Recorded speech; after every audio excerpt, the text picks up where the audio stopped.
1865, Silver Creek, Arizona Territory. Isaiah Oakes believed the frontier was no place for love, only survival. At 25 years old, he had watched enough good men die with sweethearts' names on their lips to know that attachment made you weak. It made you hesitate when you needed to draw fast, made you careless when you needed to stay sharp. The West was a graveyard of romantic fools, and Isaiah had sworn long ago he would not be one of them. He rode into Silver Creek on a Tuesday afternoon with dust caking his handsome, angular face and his brown hat pulled low over eyes the color of storm clouds. 3 years of working cattle drives from Texas to Montana had hardened his lean, athletic frame and taught him to trust nothing beyond his horse, his revolver, and his own judgment.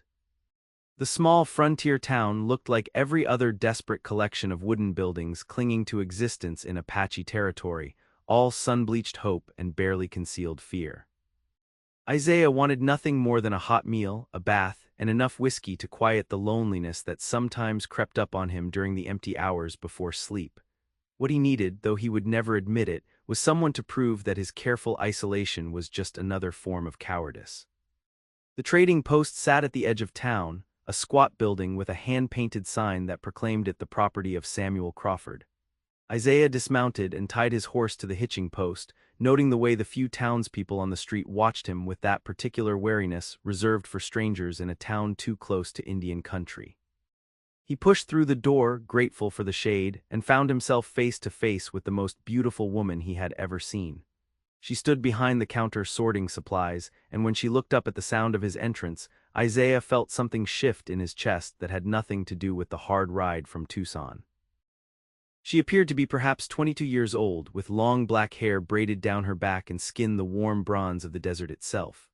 Her dress was a simple calico pattern, modest and practical, but it was her eyes that stopped him, cold, dark, and intelligent, with a directness that suggested she had already taken his measure and found him wanting.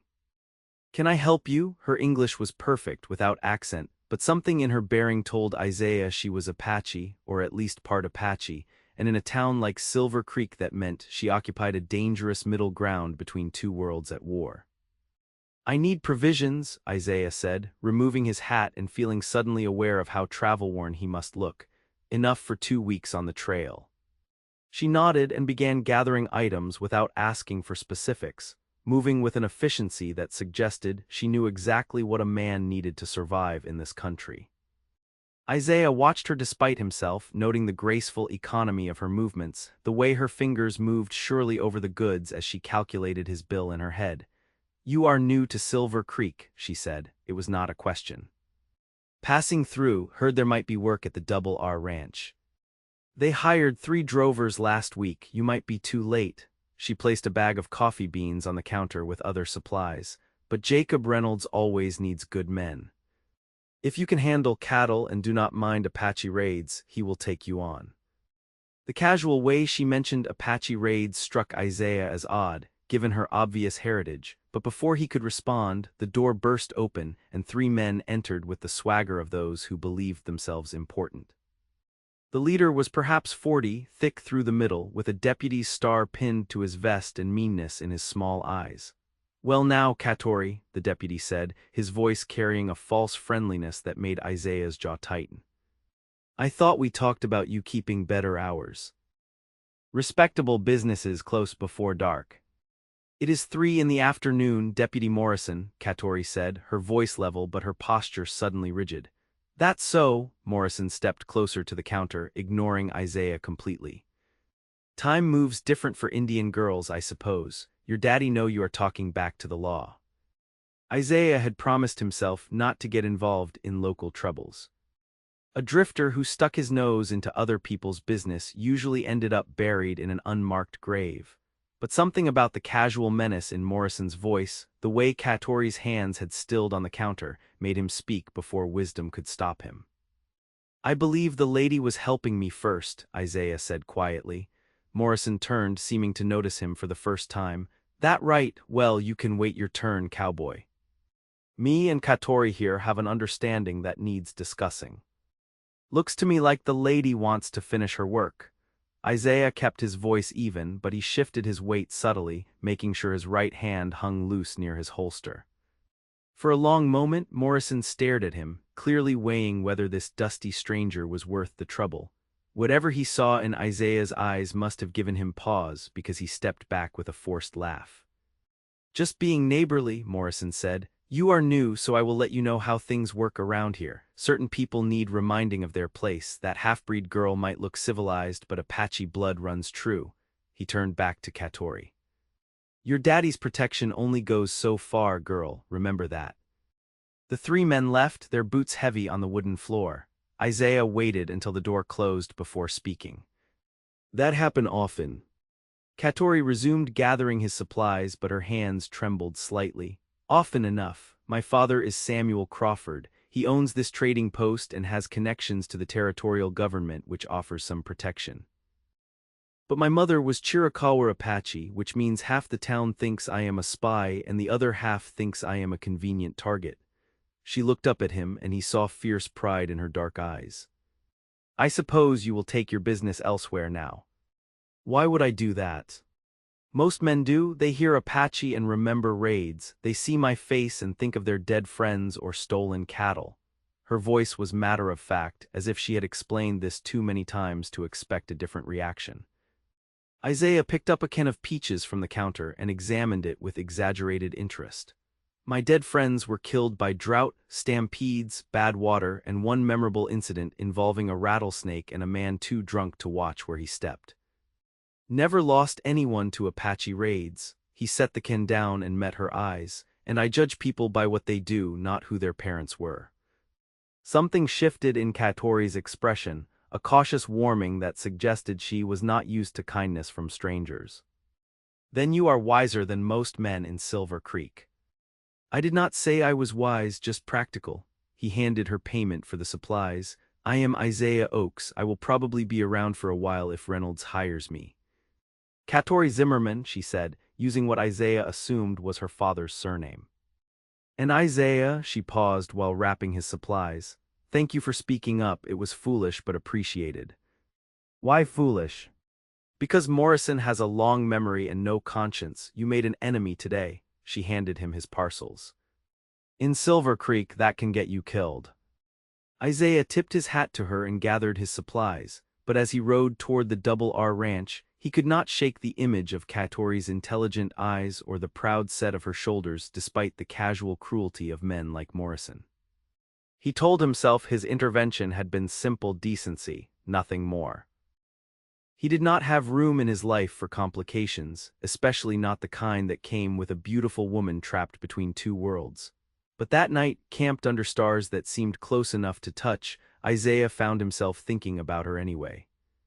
Wondering what it must be like to belong fully to neither white nor Apache society, to face each day knowing that your existence was a provocation to small-minded men. He had thought his own loneliness was a choice, a protection against the inevitable losses that frontier life delivered. But Catori's isolation was different, thrust upon her by circumstance and the hatred of others. It should not have mattered to him, he was just passing through. Yet when he rode out the next morning toward the Double R, Isaiah caught himself hoping he would have reason to visit Silver Creek's trading post again soon. Jacob Reynolds was a weathered man in his 60s who asked 3 questions: could Isaiah ride, rope, and shoot, and hired him on the spot when the answers proved satisfactory.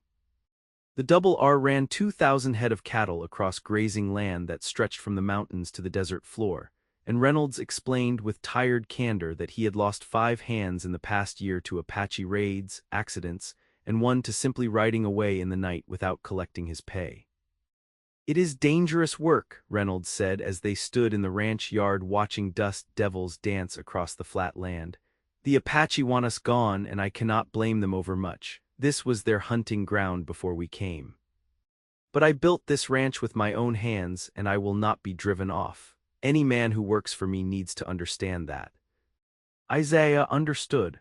He had made his living on the edge of civilization long enough to know that the frontier was a contested space where yesterday's promises meant nothing against today's necessities. What he did not understand was why Reynolds kept a rifle always within reach and checked the horizon compulsively, as if expecting attack at any moment. He learned the answer 2 days later. Isaiah was checking fence lines in the southern pasture when he heard shots, sharp cracks that echoed off the mountains and sent birds scattering from the scrub. He spurred his horse toward the sound and crested a low rise to see 5 Apache warriors driving off a small group of double R cattle. His first instinct was to draw his weapon and give chase, but something made him hesitate. The warriors moved with practiced efficiency, herding rather than harming the cattle. They were not killing for sport or revenge, they were taking food, and given the poor condition of their horses and the threadbare state of their clothing, they needed it badly. Isaiah thought of Catori, of her fierce pride and the casual cruelty she faced in Silver Creek, and he found himself lowering his revolver unfired. When he returned to the ranch and reported the theft to Reynolds, the old man merely nodded. "Let them go," Reynolds said. "They took maybe 10 head, that is the price of doing business in Apache country. Better they take a few cattle than burn the whole ranch." He studied Isaiah with sharp eyes. "Some of my hands want to chase them down, make an example, but I am old enough to know that every act of vengeance plants seeds for the next raid. We give a little, they take a little, and maybe we all survive another season." It was a pragmatic philosophy born of years on the frontier, and Isaiah respected it even as he wondered how long such delicate balances could hold.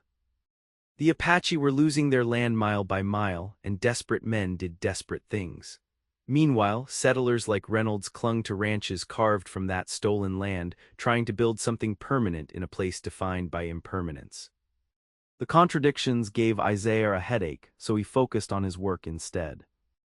He repaired fences, moved cattle to new grazing, and slowly learned the rhythms of the double R, but every few days he found excuses to ride into Silver Creek for supplies or information, and invariably those errands led him to Crawford's trading post. Catori never commented on his frequent visits, but he caught her watching him sometimes with an expression he could not read. They fell into easy conversations while she filled his orders, discussions about weather, cattle prices, territorial politics. She was remarkably well informed, educated by her father, and possessing an understanding of both white and Apache cultures that gave her insights most people lacked. "You are different from the other ranch hands," she observed one afternoon while measuring out tobacco for him. "They come in groups, drink too much, and make crude jokes they think I cannot hear. You come alone, and you ask questions like you actually care about the answers." Isaiah leaned against the counter, aware that they were alone in the trading post and that he had been finding excuses to prolong these visits. "Maybe I am just more curious than most. Or more lonely," she said it without judgment, simply as an observation. "Cannot a man be both?" Isaiah tried to keep his tone light, but something in Catori's directness made deflection difficult. "Yes," she said softly, "he can be both, I am both, so I recognize it in others." The admission hung between them, honest and vulnerable in a way that made Isaiah's chest tighten. He had built his walls carefully over years of loss and disappointment, but Catori seemed to see through them as if they were made of glass. It should have frightened him. Instead, he found himself leaning closer. "Do you ever wish you could leave Silver Creek?" he asked. "Go somewhere people did not know about your mother, where you could just be yourself." Catori smiled, but it was sad around the edges. Where would that be? "I am Apache enough that whites see me as a threat, but too white for most Apache to accept me fully. My father's people killed my mother's people, and my mother's people raid my father's business. I exist in the space between, Isaiah. There is nowhere I could go to escape that. Then Silver Creek is lucky to have you." She looked at him with such surprise that Isaiah realized how rarely anyone said kind things to her. The thought made him angry, not the hot anger that led to gunfights, but the cold, settled fury that came from witnessing unnecessary cruelty. "I should go," he said, though he did not want to. "Sun will be down soon, and I have a long ride back to the double R." "Isaiah," Catori's voice stopped him at the door. "Deputy Morrison asked about you, wanted to know if you were making trouble." "What did you tell him?" "That you were a customer and a gentleman. But be careful, Morrison is not just mean, he is ambitious. He sees the political situation with the Apache as an opportunity to make a name for himself. Men like that are dangerous because they need enemies." Isaiah nodded his thanks and headed back to his horse, but her warning stayed with him during the long ride to the ranch. He had lived his whole adult life trying to avoid entanglements, believing that connection made you vulnerable and vulnerability got you killed. But something about Catori drew him despite his better judgment. She was brave in a way he was not, facing her isolation with dignity rather than retreating from it. That night, lying in the bunkhouse listening to the snores of other ranch hands, Isaiah admitted to himself what he had been avoiding. He was falling for Catori Zimmerman, and it terrified him. 3 weeks into his employment at the Double R, Isaiah was riding fence line near the western boundary when he spotted smoke rising from behind a rocky outcrop. His first thought was Apache raiders, but as he approached cautiously with his rifle drawn, he heard a sound that stopped him cold, a child crying. He dismounted and moved forward on foot, using the rocks for cover. What he found was not a raiding party but a small camp with a fire burning low and a young Apache woman lying motionless on the ground while an infant, perhaps 6 months old, wailed in a cradle board propped against a rock. The woman had been shot in the shoulder, and from the amount of blood soaking her deerskin dress, she had been there for some time. Isaiah knew he should ride away. Getting involved in Apache business was exactly the kind of complication he had spent years avoiding. But the baby's cries tore at something in him, and the woman was clearly dying without help. He holstered his rifle and approached slowly, hands visible, speaking in the few Apache words he had picked up over the years. The woman's eyes opened, dark with pain and fever. She said something in rapid Apache that Isaiah could not follow, then seemed to recognize that he did not understand and switched to broken English. "Baby, take baby. Sister in Silver Creek, Catori." Isaiah's blood ran cold. Catori Zimmerman. The woman nodded weakly. "My sister, white father's daughter, take baby to Catori, please." Her hand clutched at his shirt with desperate strength. "They killed husband, I am dying, please." Isaiah looked at the crying infant and then back at the woman, and he knew with terrible certainty that she was right. She was dying, and without help the baby would die too. "I will take the baby to Catori, I promise." Relief flooded the woman's face. "Tell her, Nate, baby's name is Nate, tell her I loved our mother." Her eyes closed and her breathing became shallow and labored. Isaiah waited, feeling helpless and angry at the waste of it all. The woman died as the sun set, and in the growing darkness, Isaiah buried her as well as he could with rocks and dirt, then lifted the wailing infant from the cradle board.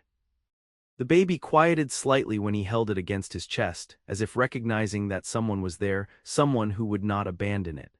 The ride back to Silver Creek took most of the night, with Isaiah stopping frequently to try to soothe the hungry, frightened infant. He had no experience with babies and felt monumentally inadequate to the task, but Nate's desperate need left no room for his usual self-protective distance. By the time he reached Silver Creek in the early morning hours, Isaiah had sung every trail song he knew and invented several new ones, and the baby had finally fallen into an exhausted sleep against his chest. Crawford's trading post was dark, but living quarters were attached to the back. Isaiah dismounted carefully, trying not to wake the baby, and knocked firmly on the rear door. It took several minutes and more knocking before he heard movement inside, and then the door opened to reveal Samuel Crawford in a nightshirt with a shotgun in his hands and suspicion on his weathered face. "Isaiah Oakes," Crawford lowered the gun slightly, "what in blazes are you doing here at this hour?" "I need to see Catori, it is urgent." Crawford's eyes dropped to the bundle against Isaiah's chest, and his expression shifted from suspicion to shock. "Is that a baby?" "Sir, I really need to speak with Catori." "Papa," Catori's voice came from behind her father, and then she was pushing past him, wearing a simple nightgown with a shawl wrapped around her shoulders and her long black hair loose around her face. She looked younger and more vulnerable than Isaiah had ever seen her, and when her eyes found the baby in his arms, she went absolutely still. "Where did you get that child? Can we come inside?" "It is a long story, and I promised his mother I would bring him to you." Catori stepped back wordlessly, and Isaiah followed her into the family's living quarters, a neat, sparsely furnished room with Apache blankets on the walls and photographs of stern-faced white relatives on the mantel. Crawford lit a lamp while Catori stood with her arms wrapped around herself, staring at the baby with an expression Isaiah could not read. "His name is Nate," Isaiah said quietly. His mother said to tell you she was your sister, that you share a white father. She said she loved your mother, and then she died. Catori's hand went to her mouth, and Isaiah saw tears begin to stream down her face. Kaya, her name was Kaya. She was 15 when she left with her husband's band. I have not seen her in 7 years. She moved closer, reaching out tentatively to touch the baby's small hand. She had a son. She said raiders killed her husband. I found her dying from a gunshot wound about 10 miles west of here. She made me promise to bring Nate to you. Isaiah held the baby out. He needs feeding, and I am pretty sure his wrappings need changing. I did my best, but I do not know anything about babies. Catori took the infant with practiced ease, and Isaiah realized she must have helped care for younger siblings or cousins. She pulled back the blanket to examine Nate, checking him over with gentle efficiency while tears continued to slide down her cheeks. "Thank you," she whispered. "Thank you for bringing him to me. Many men would have left him to die." "Many men are fools," Isaiah said simply. Samuel Crawford had been watching this exchange in silence, but now he moved to his daughter's side and looked down at the baby with a complicated expression. "So Mary had another daughter. I did not know." "You left her," Catori said, and there was no accusation in her voice, just statement of fact. "She went back to her people and had other children. Kaya was one of them. She would have been your daughter too, if you had stayed." Crawford flinched but did not argue. "What do you want to do, Catori? That baby is Apache. If word gets out that you are harboring him, Morrison and his friends will make trouble." "He is my blood," Catori said fiercely. "My nephew, Kaya's son. I will not turn him away." "I am not asking you to turn him away. I am asking if you understand what you are taking on, raising an Apache child in Silver Creek." "I understand, Papa. I have lived my whole life as a bridge between your world and Mama's. Nate will too, but he will know he is loved and he will know both sides of his heritage. That is more than most children in this territory can say." Crawford looked like he wanted to argue, but something in his daughter's face must have convinced him it would be futile. "Then I suppose we had better figure out how to feed him. Isaiah, there is a woman 2 houses down who has an infant of her own. She might be willing to help with milk." Isaiah nodded, but before he could leave, Catori reached out and caught his hand. "Stay please, just for a few minutes. I need," she trailed off as if unsure how to ask for what she needed. "I will stay as long as you want," Isaiah said, and he meant it with an intensity that surprised him. They spent the next hour caring for Nate, feeding him milk that Crawford procured from the neighbor, changing his wrappings, settling him into a makeshift cradle that Catori fashioned from a wooden crate and soft blankets. Isaiah watched her move through these tasks with competent grace, and he felt something crack open in his chest that he had kept carefully sealed for years. This was what he had been afraid of, not death or violence, but this. The unbearable tenderness of watching someone you cared about show kindness to a helpless child. The way Catori's face softened when she looked at Nate, the fierce protectiveness in her voice when she spoke of raising him. It made Isaiah want things he had convinced himself were impossible: a home, a family, someone to care for and be cared for in return. As dawn broke over Silver Creek, Isaiah finally prepared to leave. Catori walked him to the door, exhaustion and grief and determination mingling in her expression. "You could have left him to die," she said again. "No one would have known, no one would have blamed you." "I would have known," Isaiah said. "And you would have never known about your sister, never met your nephew. That seemed wrong." Catori looked up at him, and in the pale morning light, Isaiah saw something shift in her eyes, a recognition, maybe, or a decision being made. She rose on her toes and kissed his cheek, a brief touch that sent warmth spreading through him. "You are a good man, Isaiah Oakes, better than you believe yourself to be." Isaiah did not know what to say to that, so he simply tipped his hat and walked to his horse, feeling her eyes on him the whole way. As he rode back toward the Double R, tired and emotionally wrung out, he realized that something fundamental had changed. He had come to Silver Creek believing that connection made you weak, that the only way to survive the frontier was to remain alone. But seeing Catori's fierce love for a nephew she had just met, watching her choose family over safety, had shown him a different kind of strength. Maybe being alone was not protection, maybe it was just another form of death. The thought stayed with him through the following days as news of Catori's Apache nephew spread through Silver Creek like wildfire. Isaiah heard the gossip from other ranch hands who rode into town, how half-breed Crawford had taken in a full Apache baby, how decent folks were worried about having a savage raised in their midst, how Deputy Morrison was making noises about civic duty and public safety. Isaiah listened to this talk with growing anger, but he forced himself to stay quiet. He was just a ranch hand newly arrived with no standing in the community. Speaking up would only make things worse for Catori, but Reynolds noticed his tension. "You have been distracted lately," the old rancher observed one evening as they rode back from checking the northern herd. "Something on your mind?" Isaiah hesitated, then decided honesty was simpler than deception. "The Crawford girl has taken in her Apache nephew. There is talk in town." "There is always talk in Silver Creek. That is what happens when people have more fear than sense." Reynolds was quiet for a moment. "Sam Crawford is a good man who made mistakes when he was young. Catori pays for those mistakes every day. And now she is choosing to pay more by raising that baby." He glanced at Isaiah. "Takes courage to do that, takes even more courage to stand beside someone who makes that choice. I am just a hired hand. What I think does not matter." "That is horse shit and you know it. You brought her that baby. You are already involved whether you want to be or not." Reynolds reined in his horse and fixed Isaiah with a hard stare. "Question is, are you the kind of man who gets involved and then runs when things get difficult, or are you the kind who sees things through?" Isaiah met the old rancher's eyes and saw not judgment but assessment. "I do not run." "Good. Because Catori is going to need friends. That girl has more spine than half the men in Silver Creek, but spine only gets you so far when people decide to make trouble." They rode the rest of the way in silence, but Reynolds' words echoed in Isaiah's head.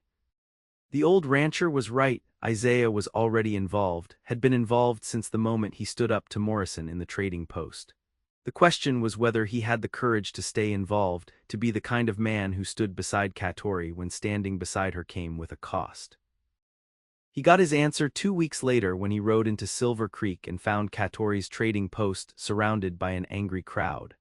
Isaiah spurred his horse forward, heart hammering, and pushed through the gathered townspeople to see Deputy Morrison on the trading post porch with 2 men behind him.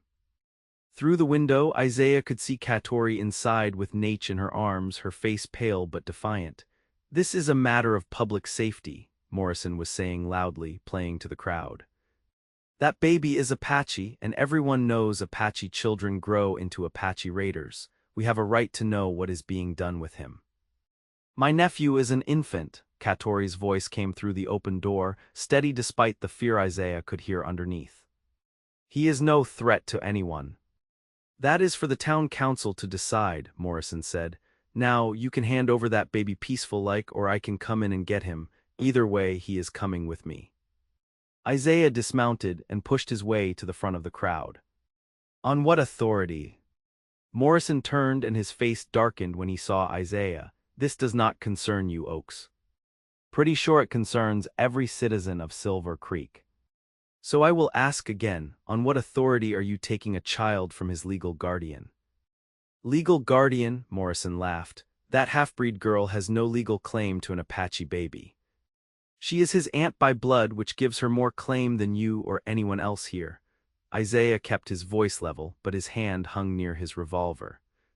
"And unless you have a court order saying otherwise, you have no authority to take him." The crowd had gone quiet, watching this confrontation with the mix of fear and excitement that violence always produced on the frontier. Morrison's hand drifted toward his own weapon, and Isaiah saw the calculation in his eyes. Could he shoot Isaiah and call it lawful? "There are laws about harboring hostiles," Morrison said. "That baby's father was probably one of the raiders hitting our ranches. His mother was definitely Apache. For all we know, Crawford is using that child to send information to the raiders." It was such obvious nonsense that Isaiah almost laughed.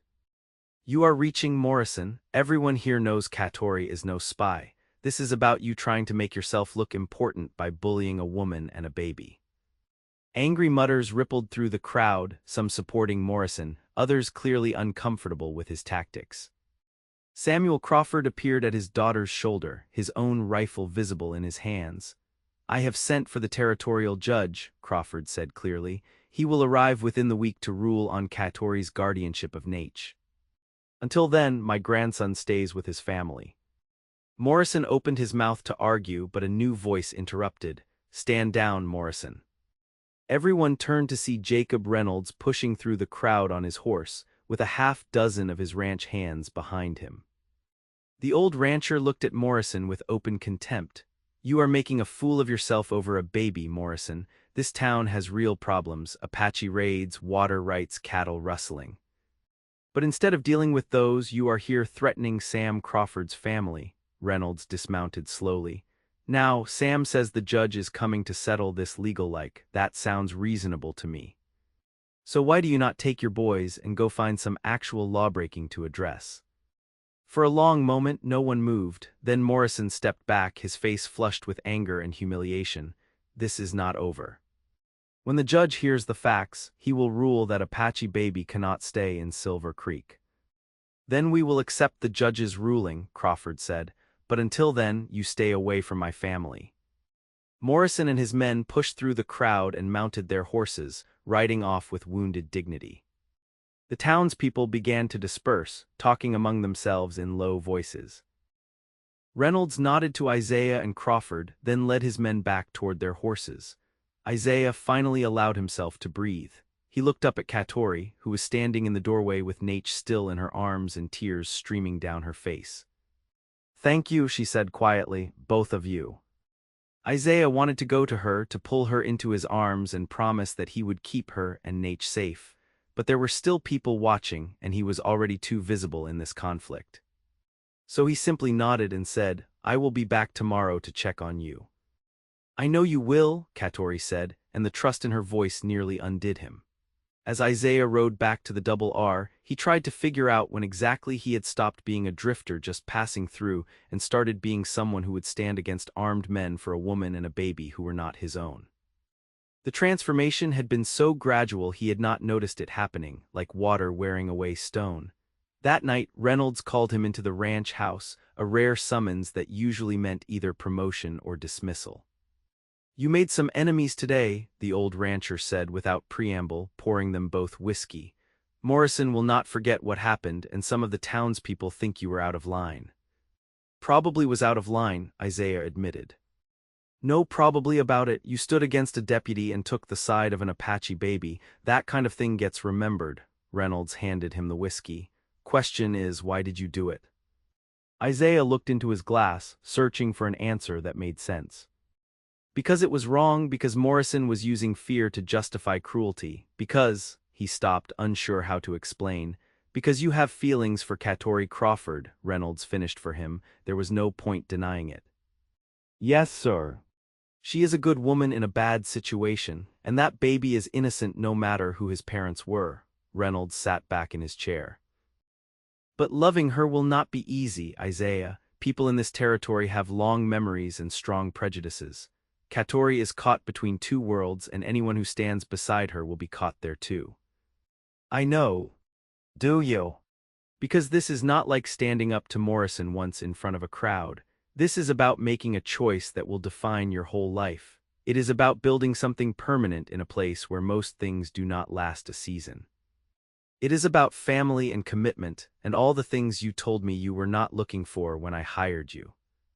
Isaiah remembered that conversation, how he had assured Reynolds he was just a drifter, not interested in putting down roots. It seemed like years ago instead of weeks. "I lied," Isaiah said quietly. "Or maybe I believed it when I said it, but I was wrong. I do want those things. I want them with Catori." Reynolds studied him for a long moment, then nodded slowly. "Then you had better start thinking about how to make that happen, because the judge arriving next week is not your only problem.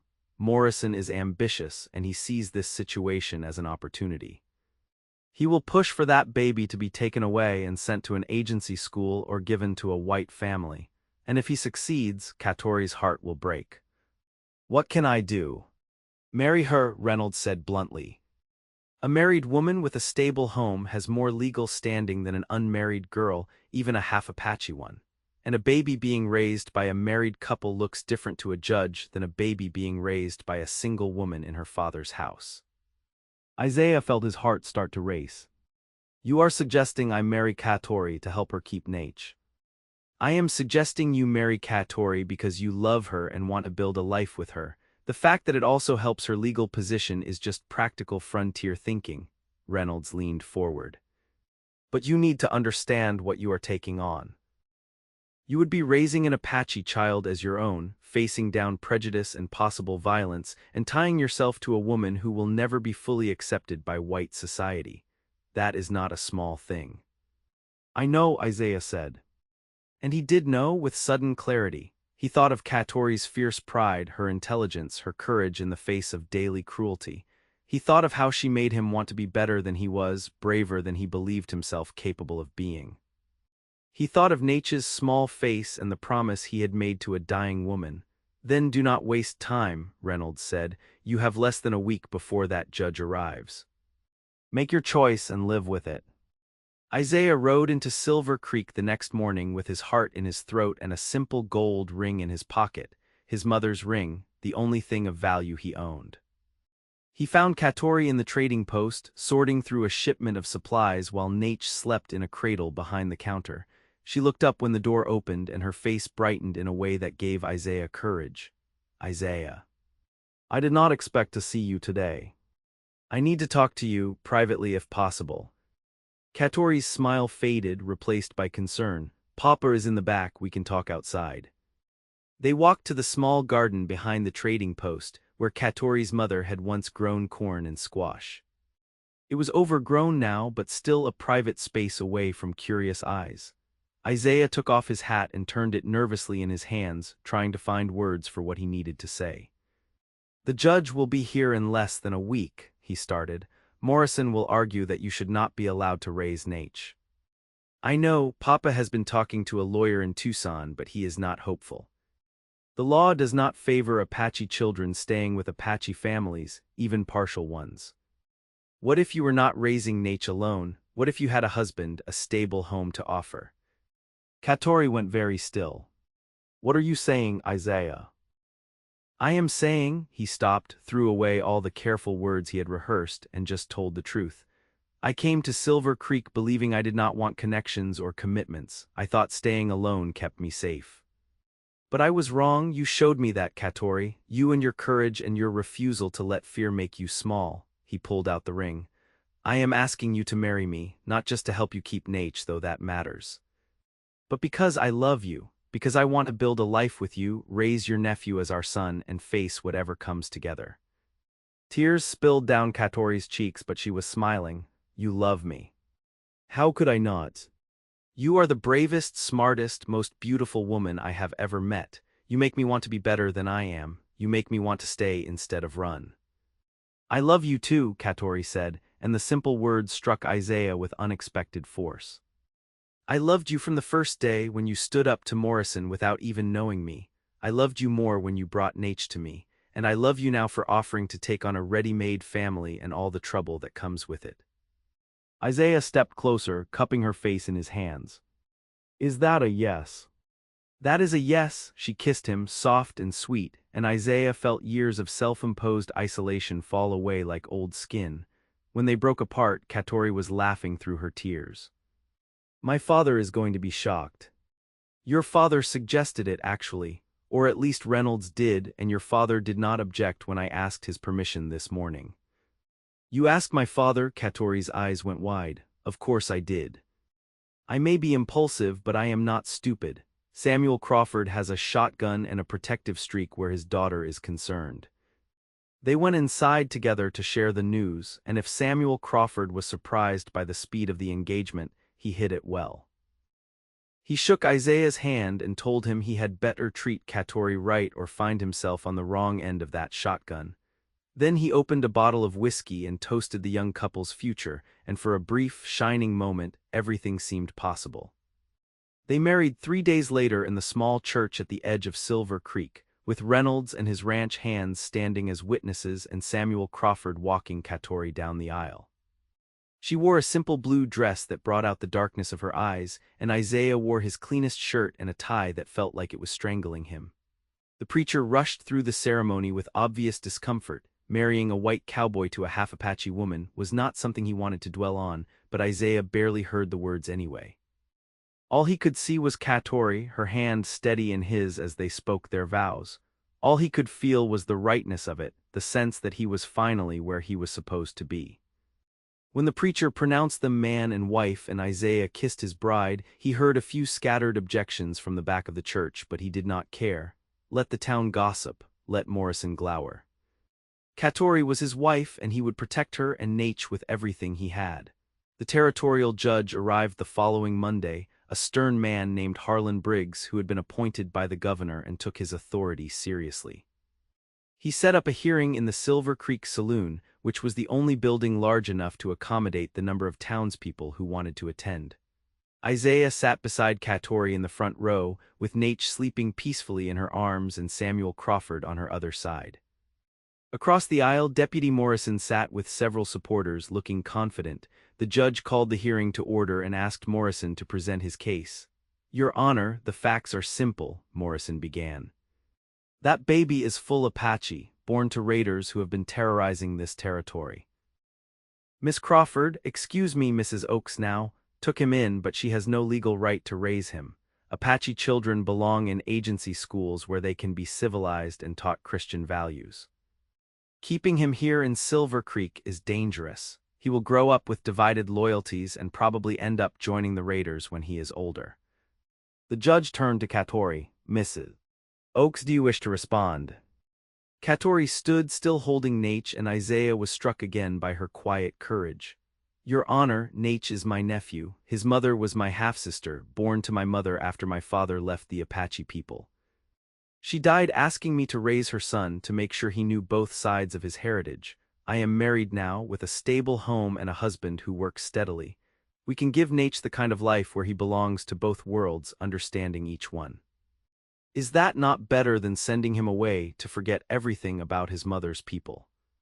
"The law is clear on these matters," Morrison interjected. "Indian children are better off removed from tribal influence." "Nate is not being raised in a tribal setting," Isaiah found himself speaking, unable to stay quiet. "He is being raised in Silver Creek by a married couple with regular schooling and Christian values. He will have every advantage a white child has, plus knowledge of his Apache heritage. How is that bad for anyone?" Judge Briggs held up a hand for silence. "I appreciate everyone's input, but I will make my own determination based on the law and what I believe is in this child's best interest." He looked at Nate, who had woken and was staring at him with solemn dark eyes. "However, I see no benefit in removing an infant from a stable home with blood relatives who clearly care for him.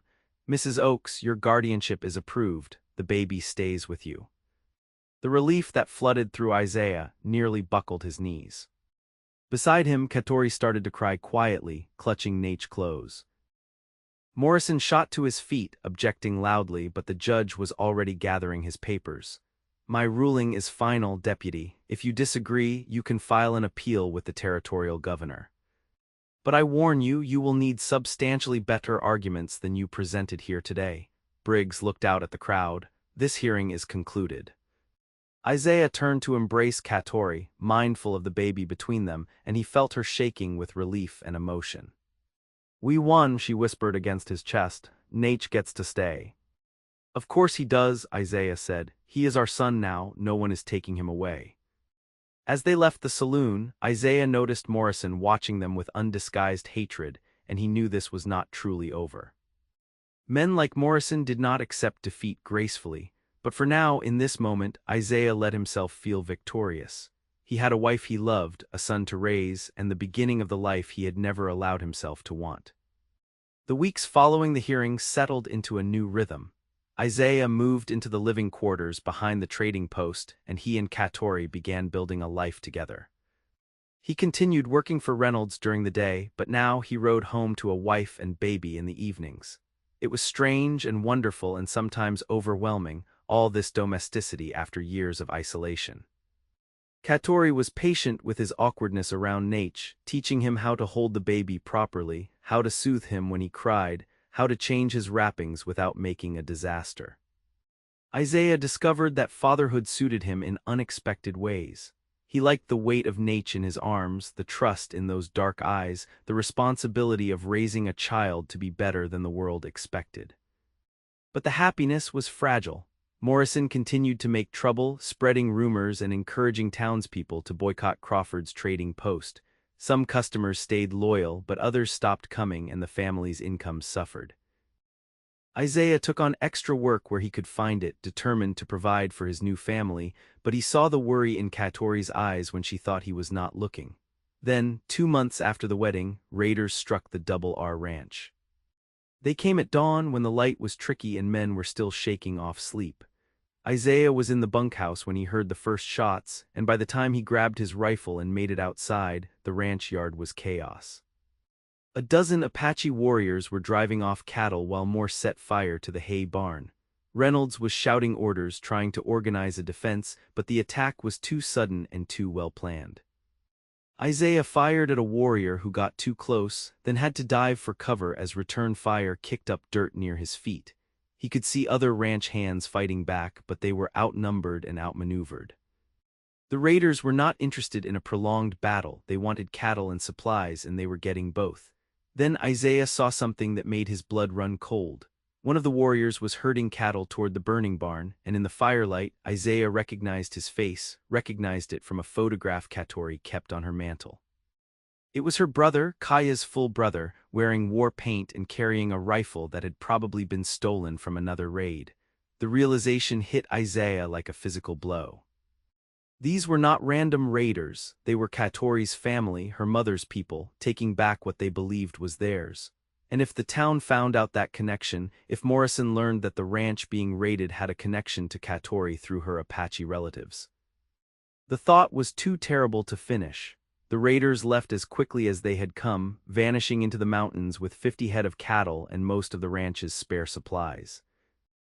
They left behind 3 wounded men, a burning barn, and the bitter knowledge that the frontier peace Reynolds had carefully maintained was breaking down. "Damn them," Reynolds said, standing in the ruins of his hay barn and watching the flames die down. "Damn them all, I tried to be fair, tried to share this land, but they keep taking and taking."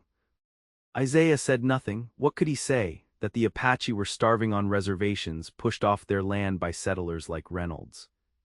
That they saw these raids not as theft but as survival, that Catori's own brother was probably among the raiders, desperate enough to risk death for cattle. The truth would not help anyone, but the truth had a way of coming out anyway. 2 days after the raid, Morrison showed up at the trading post with a smug expression that made Isaiah's trigger finger itch. Catori was minding the store while Isaiah repaired a broken wagon wheel outside, and he heard the deputy's voice through the open door. "Heard the Double R got hit pretty hard. Terrible thing, these Apache raids. Makes a person wonder who might be passing information to the raiders about ranch defenses and supply schedules." "What are you implying, Morrison?" Catori's voice was cold. "Not implying anything, Mrs. Oakes, just wondering aloud. See, we caught one of the raiders trying to sell stolen goods in Tucson. Before he died, he mentioned having family in Silver Creek. Half-white family that kept them informed about when raids would be most successful." Isaiah dropped his tools and moved to the doorway, his hand on his revolver. "That is a lie, and you know it." Morrison turned to him with mock surprise. "Is it? Then why was your wife's Apache brother identified among the raiders? Why was this trading post never targeted when others have been burned? Seems awful convenient, does it not?" "Get out," Isaiah said quietly. "Get out now before I throw you out. You are threatening a lawman, Oakes, that is a crime." But Morrison backed toward the door anyway. "I am just saying what everyone in Silver Creek is thinking, that half-breed girl and her Apache relatives are working together. And any man fool enough to marry her is either in on it or too besotted to see the truth." Isaiah's punch caught Morrison square in the jaw and sent him sprawling into the street. The deputy scrambled to his feet, going for his gun, but Isaiah was faster. He had his revolver out and aimed before Morrison cleared leather. "Do not," Isaiah said, "do not draw on me, Morrison. Because I am angry enough to shoot, and I am fast enough that you will be dead before your gun clears the holster." For a long, terrible moment, they stared at each other. Then Morrison slowly released his weapon and stepped back, his hand going to his bleeding mouth. "You will regret that, Oakes, both of you will regret it." He walked away, leaving Isaiah standing in the street with his gun drawn and his heart hammering. Behind him, he heard Catori's quiet voice. "He is right, you know. About my brother."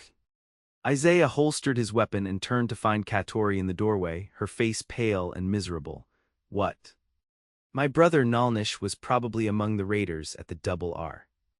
I recognized the war pony description Morrison gave, and he does sometimes come here at night to see me and check on Nate. He brings news of my mother's people." She wrapped her arms around herself. "But I never told him anything about ranch defenses or supply schedules. I would never betray my father or you or Mr. Reynolds like that. You have to believe me." Isaiah went to her and pulled her into his arms, not caring who might see. "I believe you, I never doubted you, not for a second. But others will doubt. Morrison will spread his lies and people will believe them because they want to believe them. They want a reason to hate me, to drive us away." She looked up at him with tears in her eyes. "I am so sorry, Isaiah. You married me to help protect Nate, and now I have brought you nothing but trouble." "You brought me love," Isaiah said firmly. "You brought me a family and a reason to stop running. Whatever trouble comes, we face it together. That was the promise I made when I married you." But even as he spoke, Isaiah felt the weight of their situation pressing down on him. Morrison would make sure everyone in Silver Creek heard about Catori's brother being among the raiders. The fact that she had never actually helped them would not matter. People saw what they wanted to see, believed what they wanted to believe, and they were running out of allies. That night, after Catori and Nate were asleep, Isaiah sat at the small table in their quarters and tried to figure out what to do. They could leave Silver Creek, start over somewhere else. But Catori's father was here, her mother's people were in the surrounding mountains, and Nate needed stability. Running would solve nothing. They could stay and fight the accusations, but with what resources? Samuel Crawford's influence was limited, and Reynolds could not afford to alienate the whole town by defending them too vigorously. They were alone, or nearly alone, facing the accumulated prejudices of a frightened frontier town. The answer, when it came to Isaiah, was both simple and terrifying. They needed to end the raids. Not by driving away the Apache, that was impossible and wrong, but by addressing the desperation that drove the raids in the first place. If Catori's family had food and supplies, they would not need to attack ranches. If Reynolds and the other ranchers agreed to share some of their land and cattle, the Apache might agree to peace. It was idealistic and probably impossible, but Isaiah could not think of a better option. He presented the idea to Reynolds the next day, expecting to be laughed out of the ranch house. Instead, the old rancher listened carefully, then sat back with a thoughtful expression. "You are talking about a private peace treaty," Reynolds said. "The government would hate it, Morrison would hate it, half the territory would call it treason. But the other half might see it as survival. You said yourself that every act of vengeance plants seeds for the next raid. What if instead of vengeance we offered cooperation, limited cooperation with rules and boundaries, but cooperation nonetheless? And you think Catori's Apache relatives would agree to this? I think they are desperate enough to try anything. And I think Catori could arrange a meeting, but only if you are willing to consider it." Reynolds stared out the window at his ranch, the buildings he had constructed with his own hands, the cattle he had raised from calves, the land he had fought to keep. Isaiah could see the war in the old man's face, the struggle between pragmatism and pride. "Set up the meeting," Reynolds finally said. "But if this goes wrong, if they use it as an opportunity to attack, I will hold you responsible." "Fair enough," Isaiah agreed. Convincing Catori to arrange a meeting with her brother was harder than convincing Reynolds. She was terrified of the risks, worried about Isaiah's safety, convinced that Morrison would find out and use it against them. But eventually, she agreed to send word through the network of Apache women who worked as washerwomen and servants in Silver Creek, women who moved between the white and Apache worlds carrying messages and news. 3 days later, before dawn, Isaiah rode into the mountains with Catori behind him on the horse and Nate strapped to her back in a traditional Apache cradle board. They followed a barely visible trail into high country where pines grew thick and the air was thin and cold. Isaiah's rifle was loaded, his senses alert for any sign of ambush, but he forced himself to trust Catori's assurances that her brother would honor the meeting request. They found him in a small clearing where smoke from a carefully tended fire rose straight up in the still morning air. Nalnish was younger than Isaiah expected, perhaps 20, with the lean, hard look of someone who had lived with hunger. Two other warriors stood behind him, weapons visible but not aimed, watching Isaiah with open suspicion. Catori dismounted and approached her brother, speaking in rapid Apache that Isaiah could not follow. He stayed back, hands visible and empty, trying to look non-threatening while remaining alert for danger. The conversation went on for several minutes, with Nalnish's expression shifting from suspicion to surprise to something that might have been hope. Finally, Catori switched to English so Isaiah could understand. "My brother says he will listen to what Mr. Reynolds proposes, but he needs promises that this is not a trap, that there will be no soldiers or lawmen waiting to arrest them." "No trap," Isaiah said. "Just a rancher tired of losing cattle and Apache people tired of starving. Reynolds wants to talk about a way for both sides to survive without killing each other." Nalnish studied Isaiah for a long moment, then spoke in careful English. "Why should we trust white ranchers? They took our land, killed our families, drove us into the mountains like animals." "You should not trust us," Isaiah said honestly. "We have given you no reason to, but trust this. If the raids continue, the army will come in force. They will kill everyone they find, guilty or innocent. Reynolds is offering a different option. It might not work, but it is better than dying." Nalnish looked at his sister, then at the baby on her back. "You married a white man, you raise your sister's son as white. You have chosen your side, Catori." "I have chosen survival," Catori said quietly. "For myself, for Nate, for our family. I want you to survive too, brother. I want our mother's people to survive. This might be the only way." The young warrior's expression softened slightly. "Our mother asks about you, she wants to see her grandson." "Bring her to the meeting," Catori said. "Bring anyone who wants peace. But bring them ready to talk, not to fight." Nalnish nodded slowly. "3 days from now at the canyon near the old mission ruins, we will come to talk, but if this is a trap, if there are soldiers, many will die before we fall." "No trap," Isaiah promised. "You have my word." They rode back to Silver Creek in silence, both lost in their own thoughts. Isaiah knew they had just set in motion something that could either save the territory or get them all killed. There was no middle ground, no safe option. They were committed now. The next 3 days were a blur of preparation and negotiation. Reynolds agreed to the meeting location and brought 2 other ranchers who were willing to at least hear what the Apache wanted.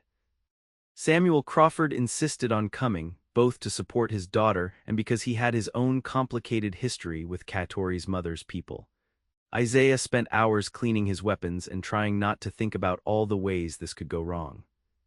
On the appointed day, they rode out to the canyon near the old Spanish mission, a crumbling structure that had been abandoned decades ago when the Apache drove out the priests. The location was neutral ground, sacred to neither side, with clear sightlines that made ambush difficult. The ranchers arrived first, nervous and heavily armed despite promises of peace. Then, as the sun reached its peak, the Apache came, not a war party but families, including women and elders. Isaiah spotted Nalnish and beside him an older woman who had to be Catori's mother. The resemblance was striking enough to take his breath away. The negotiations took hours. Reynolds proposed a system where the ranchers would provide cattle and supplies in exchange for the Apache leaving their herds alone. The Apache countered with demands for access to traditional hunting grounds and water sources. Arguments flared about past grievances, old betrayals, and the impossibility of trust, but slowly, painfully, a framework emerged. The ranchers would provide 50 head of cattle per season, plus flour, corn, and other supplies. In return, the Apache would cease raids on participating ranches and allow safe passage through certain territories. It was not a perfect solution, nothing about the frontier was perfect, but it was survival, and sometimes survival was the best anyone could hope for. As the sun began to set and the meeting concluded with cautious handshakes and formal promises, Catori's mother approached. She spoke no English, but the way she looked at Isaiah and then at Nate in Catori's arms communicated everything necessary. She touched her grandson's face with gentle fingers, then said something in Apache that made Catori's eyes fill with tears. She says thank you, Catori translated quietly, for keeping us safe, for being a good man when my sister's husband was killed, for raising Nate with love. She paused. She says my father chose well when he chose you for me. Isaiah felt his throat tighten. Tell her the honor is mine. Tell her I will protect her daughter and grandson with my life. The translation brought a small smile to the old woman's face, and then she embraced Catori fiercely before disappearing into the gathering darkness with her people. The ride back to Silver Creek was subdued but hopeful. They had accomplished something unprecedented, a private peace treaty between ranchers and Apache that existed outside government authority and military control. It was fragile and dependent on good faith from both sides, but it was real. Morrison, of course, was furious when word of the meeting spread through town. He showed up at the trading post 3 days later with the territorial marshal and a warrant for Isaiah's arrest. You are charged with conspiracy with hostile Indians and treason against the United States, Morrison said with barely concealed glee. That little peace meeting of yours violated federal law. Indians are wards of the government, and private citizens do not get to negotiate treaties with them. Isaiah looked at the marshal, a tired man in his 50s who clearly wished he was anywhere else. Is this legitimate? Technically, yes, the marshal admitted, but I am inclined to think it is horseshit. You were trying to stop raids and save lives. That is not treason. The law is the law, Morrison insisted. He needs to stand trial. Then I will stand trial, Isaiah said calmly, though his heart was racing. He looked at Catori, saw the fear in her eyes, and tried to project a confidence he did not feel. It will be fine. The judge will see reason. But as they led him away in handcuffs, Isaiah was not at all sure that was true. The frontier had its own logic, and sometimes that logic ground up good people who were just trying to survive. The trial took place 2 weeks later in Silver Creek's small courthouse, with half the territory seemingly in attendance. The prosecutor argued that Isaiah had violated federal law by negotiating with hostile Indians without government authorization. The defense, a lawyer hired by Reynolds and Samuel Crawford, argued that Isaiah was simply a private citizen trying to protect his community through peaceful means. Catori sat in the front row throughout the proceedings, holding Nate and refusing to cry no matter how dire things looked. Her father sat beside her, looking older than Isaiah had ever seen him. Reynolds was there too, along with most of the Double R Ranch hands and a surprising number of townspeople who had decided they did not like Morrison's tactics even if they were not sure about Isaiah's methods. The testimony went on for 3 days. Morrison described the meeting as a conspiracy that undermined federal authority and put the territory at risk.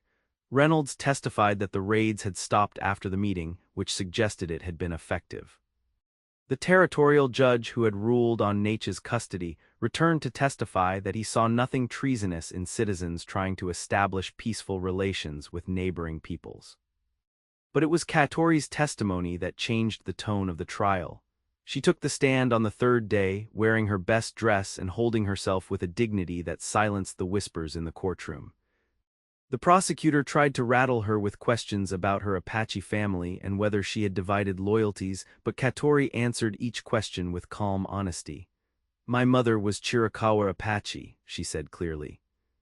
My father is Samuel Crawford, a white man and a respected merchant. I am both Apache and white, and I owe loyalty to both peoples, but most of all I owe loyalty to peace and to my family. My husband tried to create peace. He risked his life to stop the killing on both sides. If that is treason, then your definition of treason is broken. The prosecutor objected, but the damage was done.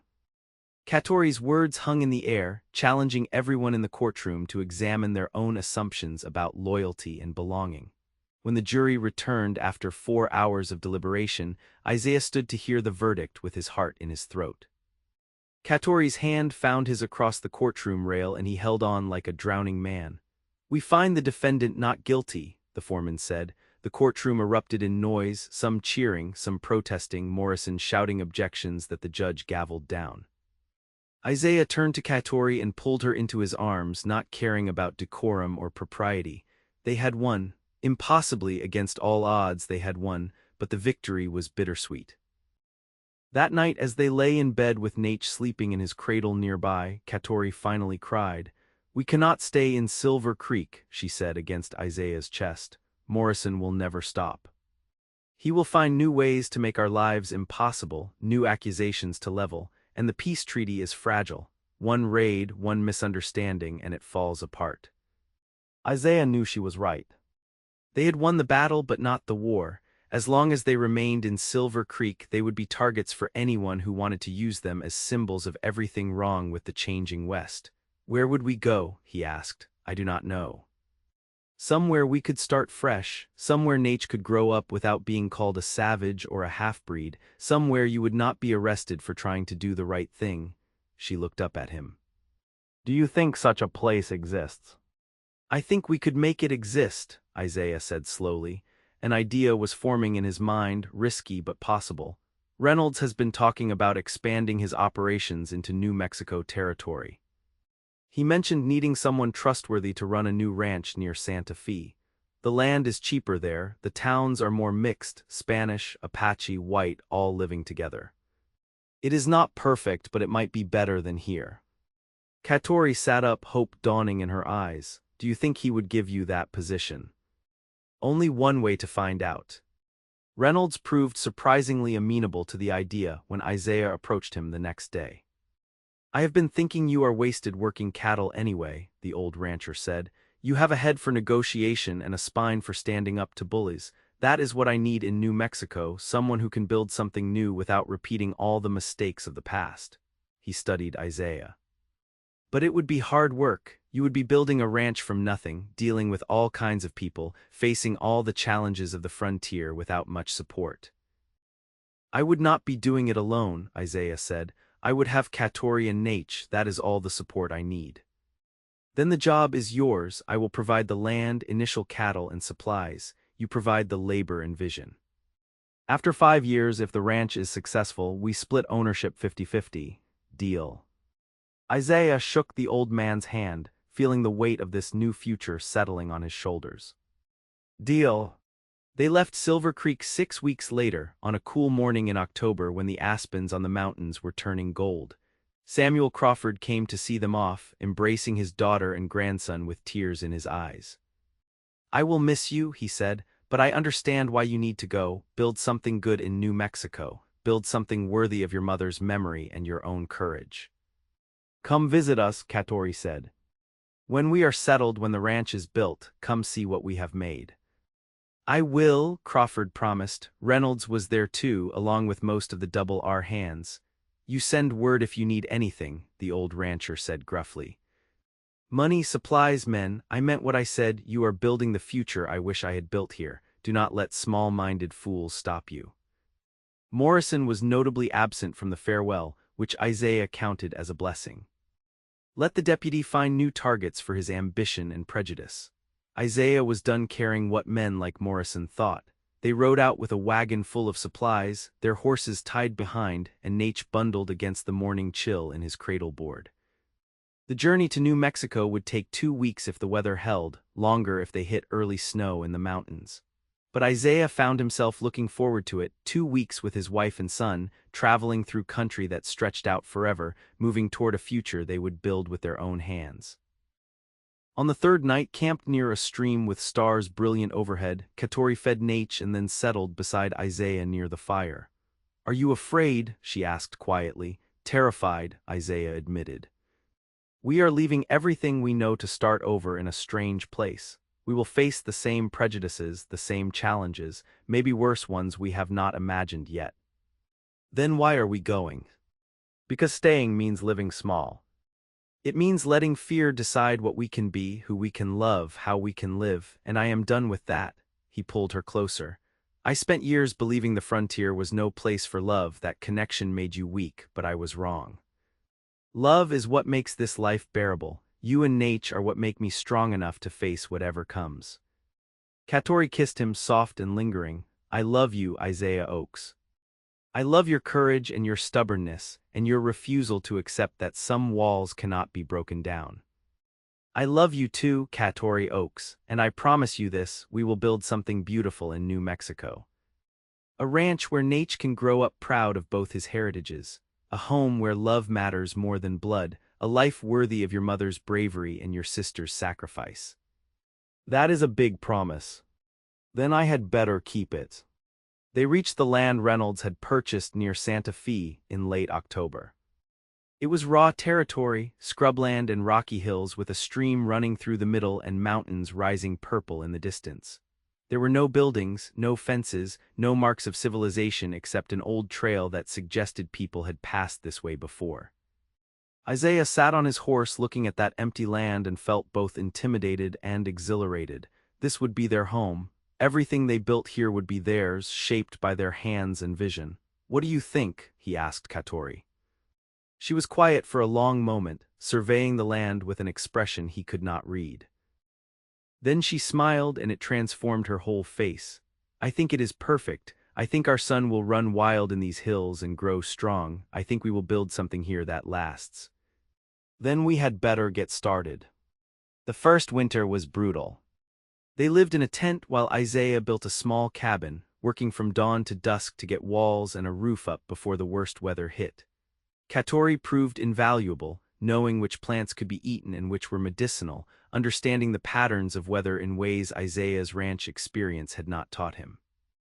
Nate grew from an infant to a toddler, taking his first wobbly steps in front of their fireplace, and Isaiah felt his heart expand in ways he had not known were possible. They were not alone for long. Word spread that Isaiah Oaks was hiring hands for his new ranch, and men came looking for work, some white, some Mexican, a few Apache who had left the reservations. Isaiah hired based on skill and character rather than background, which earned him a reputation as eccentric but fair. Slowly, the ranch took shape.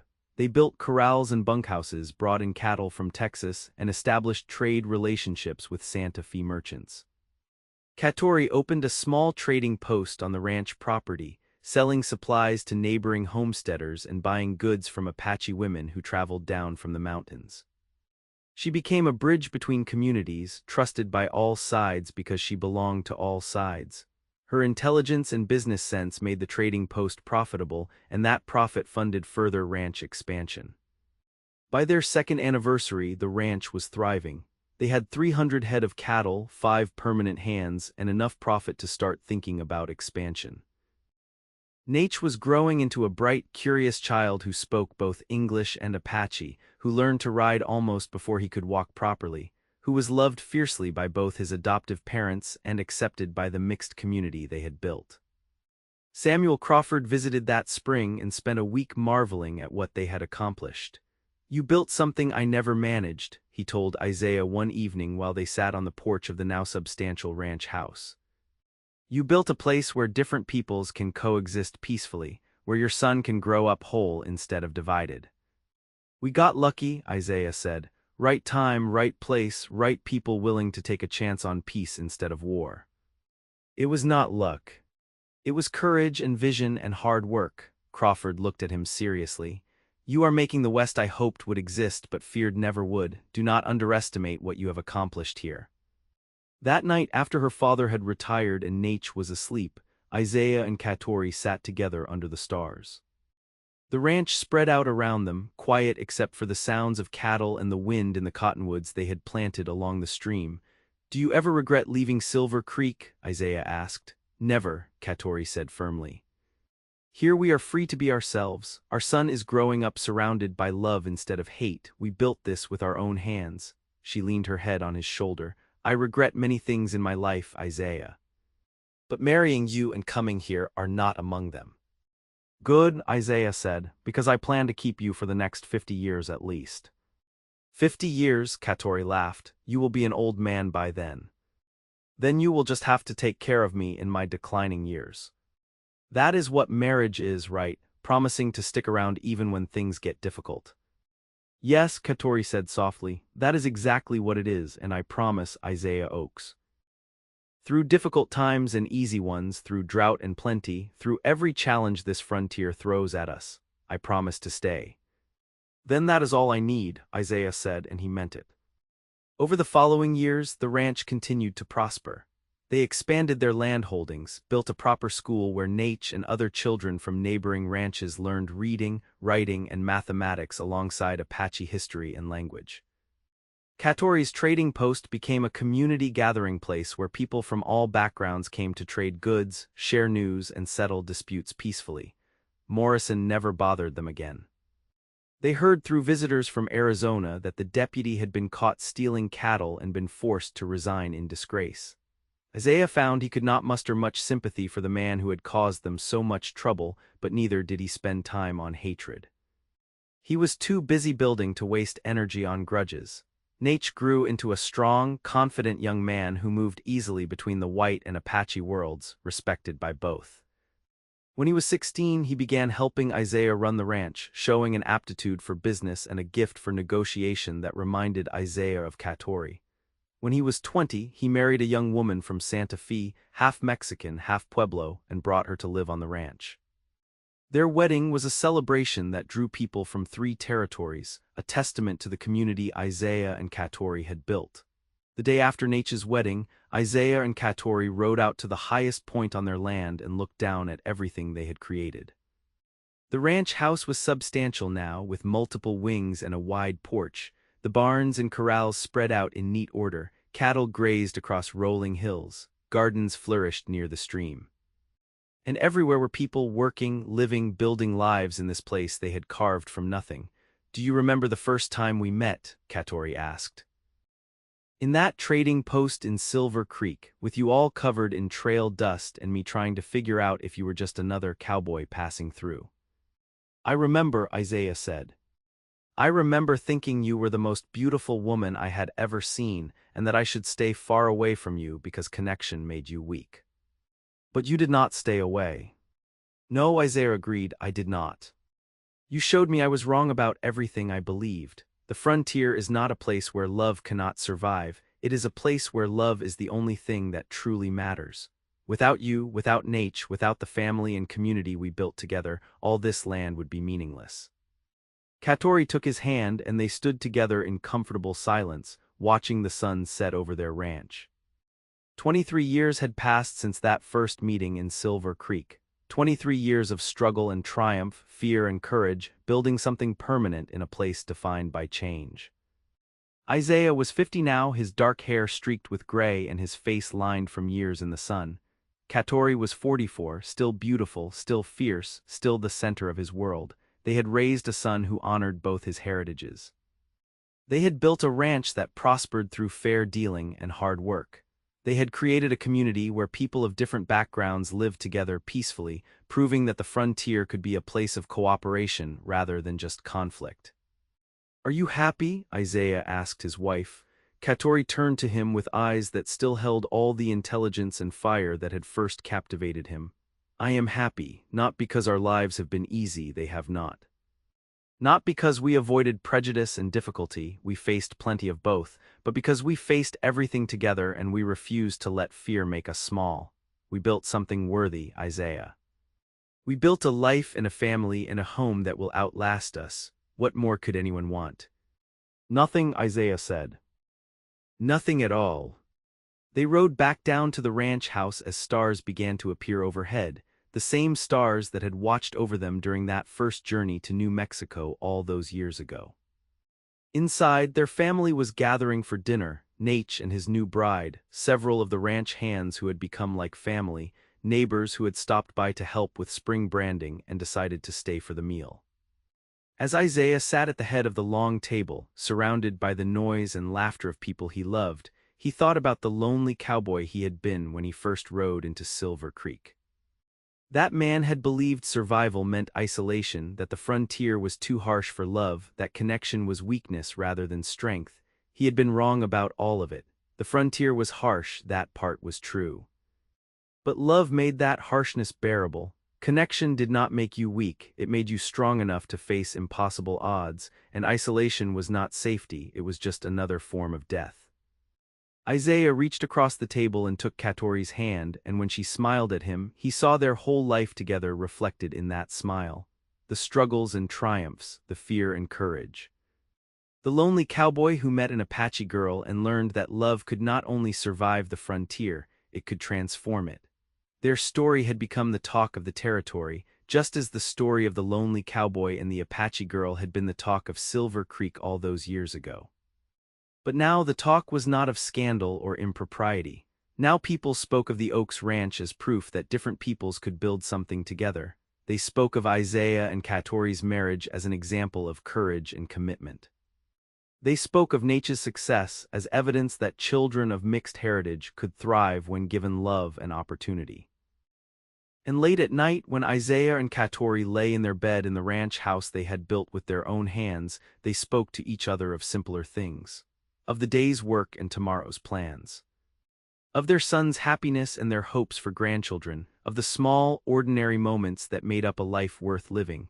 "I love you," Isaiah would say, as he had said 1,000 times before. "I love you too," Catori would answer, as she would answer 1,000 times more. And in that love, proven through decades of frontier hardship and triumph, they found everything they had ever needed, not just survival but joy. Not just existence but purpose, not just a life but a legacy that would endure long after they were gone. The lonely cowboy had met the Apache girl, and together they had built something that mattered.